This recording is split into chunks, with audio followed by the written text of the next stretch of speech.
Alright. We're taking all the best old school wisdom and blending it with the top new school methods to bring you the optimal coaching strategies. This is the 80-20 Baseball Podcast with Coach Bo. Welcome, youth baseball community. Coach Bo with you. Great to be here. Like always, every single Tuesday coming out with a new episode, 80-20 Baseball, where we first dial in the 20% of things that are going to bring us 80% of our success, and then we work from there on the smaller items. This week's episode, in part one today, I have something that I came across that I want to share with all of you that comes from Sport Parent, at Sport Parent. It's a great follow on Twitter/X. Side note, after January 1st, moving forward, I'm just going to call it X. And this list has 10 items that are characteristics of a good sports parent and 10 characteristics of a bad sports parent. Again, I got this tweet from the Sport Parent. Always want to give credit where credit is due. In part two, another Hall of Fame manager just announced, and guess what his winning percentage was? We'll briefly hit on that in part two. In part three, we'll talk about running up the score and also the other team running up the score and how to handle that. And part four is actually part three of our 5-part series. So part four is part three of our 5-part series. The 5-part series, the most common mistakes youth coaches make and how to avoid making them. Today's part three, I have 5 mistakes that fall under this category, titled Engagement and Positive Environment. If you haven't already, go over to 8020baseball.com. There's articles to help you be a better coach, to play better baseball, videos. The articles were updated a few months back. The videos are in the middle of being updated. And there's also the drill design guide that you can get when you go over there. You just throw your first name, email. You will not get spammed. Your email address isn't going to anybody. You can have the drill design guide. It's about a 20-page PDF that I put together for all of you coaches, parents, players, to understand how to design an optimal drill, great drills. What are the 8 ingredients that great drills have? So go over to 8020baseball.com, get that drill design guide. Email me your questions. Email me your success story. Some of you are finishing up fall ball. Send your success stories over. Coach Bo, B-O, at 8020baseball.com, or you can do it through the website. And now, before I jump into part one, I am pumped up today. As this episode goes live, I'll be recording an interview with an author about the topics of team culture building and dealing with parents, how to be a good parent in youth sports, but also for coaches to have more success with the parents of their team, which is a huge component of this, which we know is a huge component of coaching youth sports. It can be a really great thing, or it can be terrible, as my boy Chuck Barkley would say. So the interview I'm excited to bring to you, I'll have it edited as soon as possible. Hopefully I can bring it to you in the next couple of weeks. I'm pumped up about that. I think that's a topic that is so important to dial in from all sides if we want the youth sports experience to be awesome. Youth baseball coaching experience, parenting experience to be awesome, or at a minimum good. We have to have strategies, a plan, an idea of how to work cohesively with parents, and from the angle of being a sports parent, how to be better in that role. So I am pumped up to bring you all that interview. It should be loaded with actionable information, strategies, tips. Now to part one of this week's episode. Speaking of sports parents, this comes from the Sport Parent on Twitter/X, and it's a list of 10 characteristics of the good sport parent and 10 characteristics of the bad sport parent. All right, let's start with bad sport parent. Number 1, argues with the coach. Number 2, constantly shouts instructions. Bad sport parent. Characteristic number 3, criticizes their child. Number 4, pressures their child. Number 5, compares their child to other players. Number 6, demonstrates negative behaviors. Number 7, is abusive towards officials. Number 8, argues with opposition parents and players, the opponents, number 9 and 10, disagrees with the coach's decisions and tells their child how to play. So the handful that really stood out there to me, constantly shouting instructions.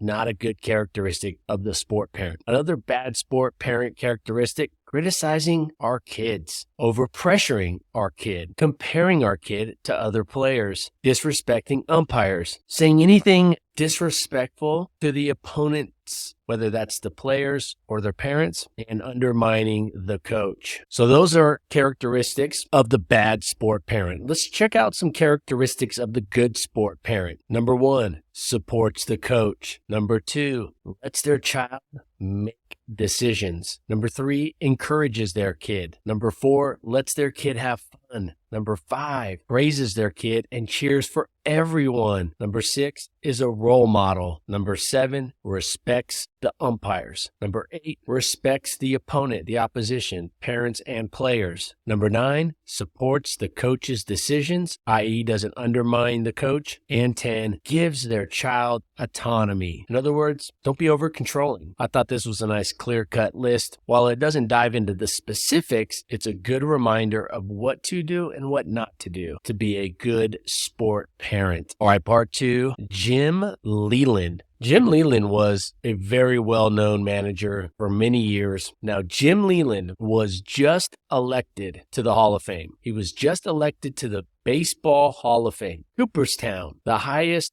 honor in all of baseball. Jim Leyland's winning percentage, 51%. Jim Leyland essentially won half of his games and lost half of his games, and he's going to the Hall of Fame. So when you're out there and you lose games, coaches, remember, while we're not going out there trying to lose games, even the Hall of Fame managers lose their fair share of games. So let's check our egos, keep it in perspective, and our winning percentage should be 100% when it comes to how many of the kids want to come back and play next year. All right, part 2, I told you was going to be quick, so let's move to part 3. There was a tweet that came out the other day on Twitter X, and a coach was talking about how it was disrespectful of their opponent. They were playing a team that was up a lot. I think they said they were up like 12 runs, and the other team was still stealing bases. Essentially, the message or the tweet was about being upset. They thought that was disrespectful. The coach even mentioned that he went up to the other coach and asked them, when is enough enough? Basically telling the other coach to shut it down. And I very rarely reply to tweets if I disagree with them. If I like them, I'll like it. If I really like it, I'll repost it, retweet it. And if I really, really like it, I'll retweet, repost with a little message like, this is gold, or a finger pointing down at the message. Many of you know what I'm talking about. But very rarely do I reply with disagreement. As they say in Spanish, no vale. It's not worth the trouble. Now, I have no problem disagreeing with people, and I'm not somebody who just goes along to get along. But I know Twitter X is not the platform to get in these long-form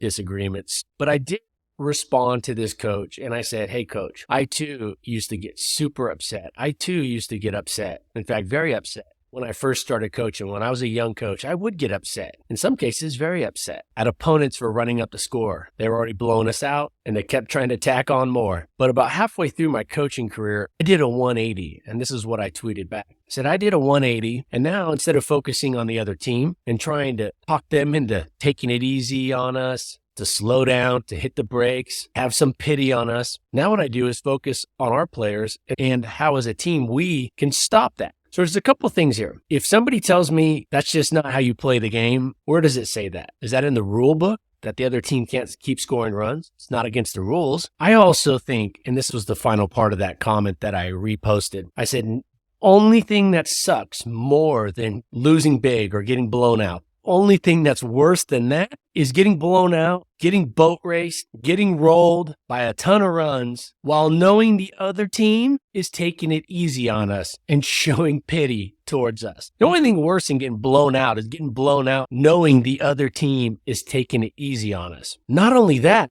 and I didn't dive into this on the repost, we shouldn't be putting our energy into how the other team is playing insofar as it's within the rules and it's not complete disrespect. I have confronted other coaches if I thought their players were playing dirty. I didn't hesitate to protect my players. And even when the umpires wouldn't say anything, I would address it with the other coach and tell them, having your players throw elbows coming down the line into our first baseman's rib cage, that did happen. Throwing at hitters, ridiculously aggressive tags on pickoffs to first base. First baseman would just whack as hard as they could our runner, excessively hard. And it wasn't a quick tag. It was catch, load up, smack tag. Those types of things I address right away, immediately. But when the other team is scoring a bunch of runs and we can't stop that, I'm not going to jump out of the dugout and say anything. I don't think we should. If the other team wants to stop it, that's on them. It's our job to figure out how we can stop it. Not only that, they're exploiting something that we're doing poorly. So if anything, I would like to get more reps at that particular thing. So if they're doing something like stealing a bunch of bases, I think it would behoove us to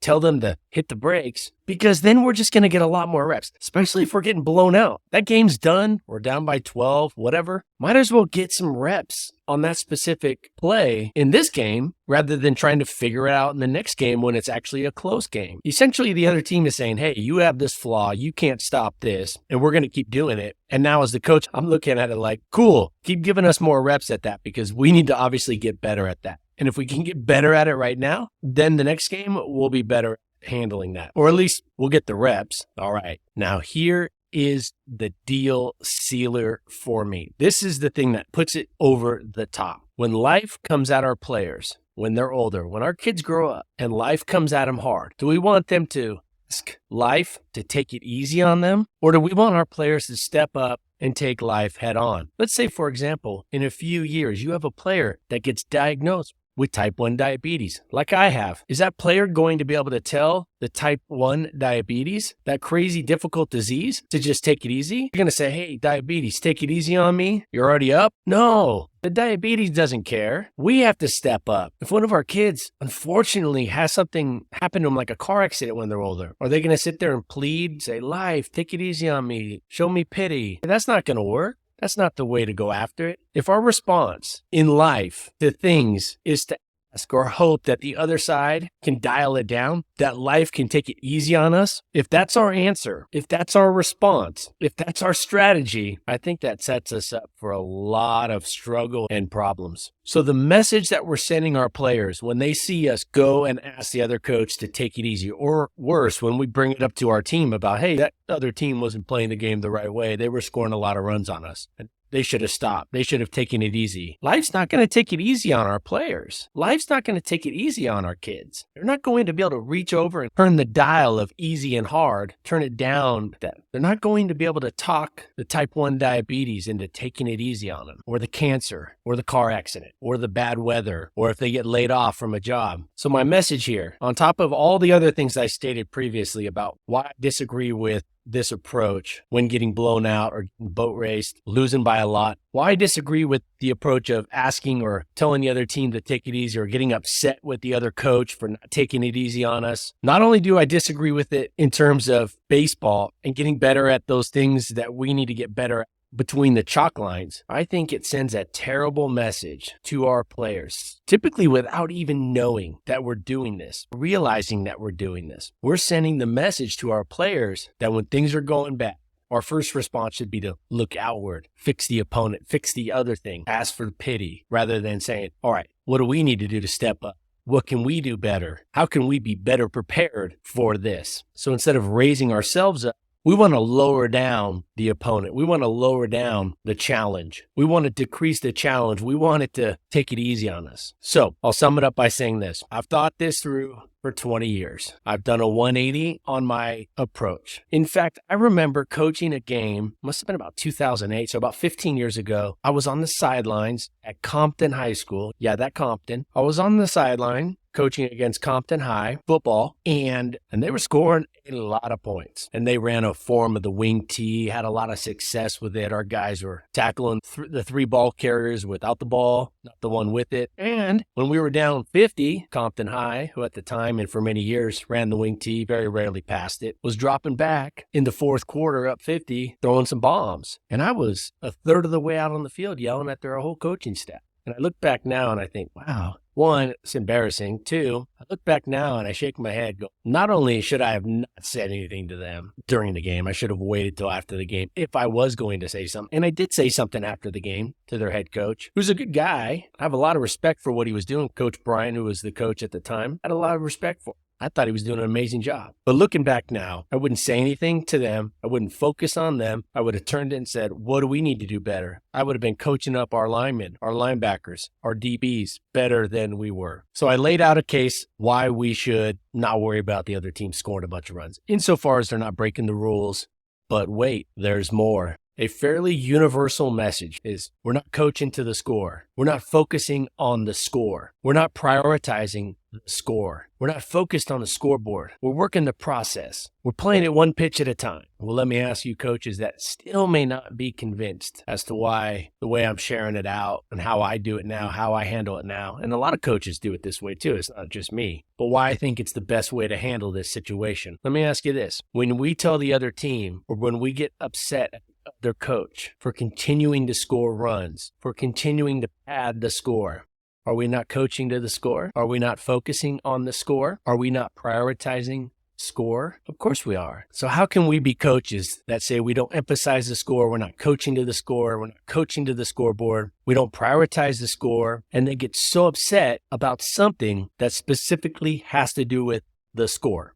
All right. I hope I laid out a pretty good explanation there. And I hope y'all can come here and know that I'm not just going to say we should do this or that or X, Y, or Z without diving in to the reasoning. And I hope you appreciate that. And I hope you appreciate that I add caveats, like the caveat of speaking up to the other team or the other coach or the umpires when the other team is doing something, but that something is breaking the rules or playing dirty. Now that's a time to step up and say something. I don't think you should make a scene. I definitely don't think it should be a fight. Worst case, if in doubt, just take your team off the field. But I think that's something that should be addressed. But if the other team has that merry-go-round going and they got a bucket full of tickets to keep that merry-go-round going, well, we need to utilize that situation to get our players better and also use it as a coaching point, a life coaching point. When you're older players, as you grow up, as you become adults, even as you become teenagers, you can't ask life to just take it easy on you. You have to step up. You have to rise up. Life's not going to have pity on us. We got to step up and figure out how to get ourselves better. All right, I hope you appreciate where I'm coming from with that. Send me your thoughts, Coach Bo at 8020baseball.com.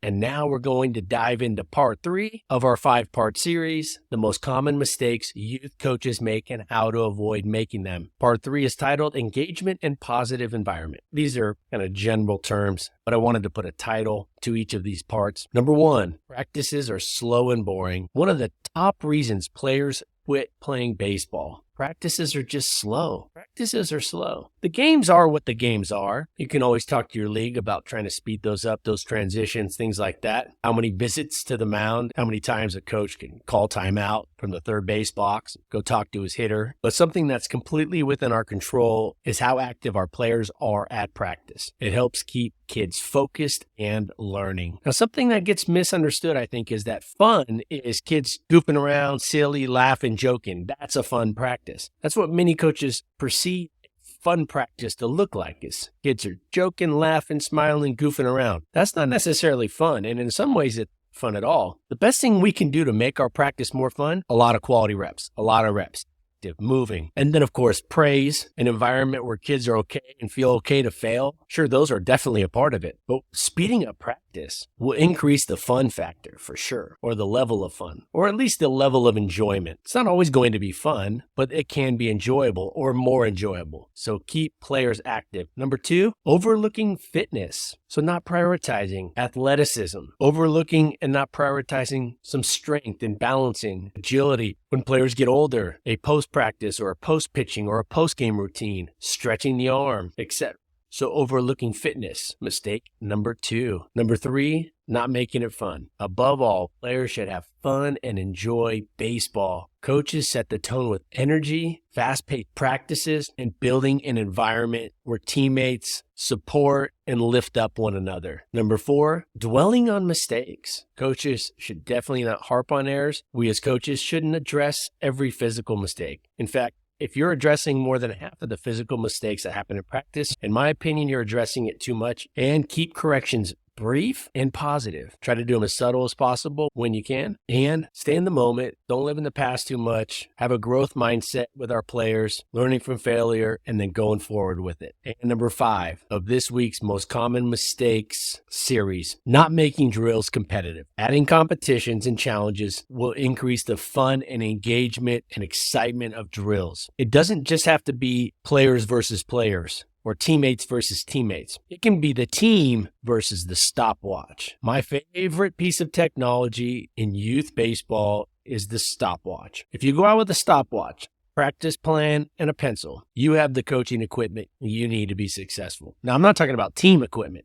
Baseballs, bats, gloves, tees, things like that. But coaching equipment, a clipboard with a pen or pencil, and a stopwatch. For those of you that don't like watches or maybe don't have a watch, you can get yourself just a cheap watch with a stopwatch feature on it. Easy to see. Doesn't need to be a smart watch, but a stopwatch on your wrist or a stopwatch with the lanyard that goes around your neck. Clipboard and a pen or a pencil. Definitely have a backup pen or a pencil, and you're dialed in. All right, so recapping today's 5 most common mistakes youth coaches make and how we can avoid making them. Not keeping players active, overlooking fitness, not making it fun, dwelling on mistakes or kids' failures, making drills competitive. Max out the reps. Try to figure out how you can build fitness and strength and athleticism and agility into practice, whether as an add-on or integrated into the drill/drills. Set the tone with positive energy to give practice a baseline level of fun and then build from there. Don't dwell on mistakes. Move forward. Don't overcorrect. And make drills competitive. Doesn't just have to be player v player, teammates versus teammates. It can be team versus stopwatch, groups of players versus the stopwatch. Now, I'm not saying they can't be teammate versus teammate or groups versus groups. I'm all for that, but I think mixing it up when it comes to competition is the way to go. Next week, we're going to hit on part 4, communication and team dynamics is the overarching title. Coaching, communication, and team dynamics. And that'll be part 4 of our 5-part series. In the meantime, head over, get the drill design guide at 8020baseball.com. Head over there. You can have it like 90 seconds or less. And speaking of next week, let's take care of our health. We know this time of year, things going around, really take care of that health so you can have the foundations to go help your players build up their foundations for life. So let's take care of our health. Let's be there to support our close friends when they need us. And let's take this information and put it into play. Until next week, adios. This has been the 80-20 Baseball Masterclass. Take it to the field.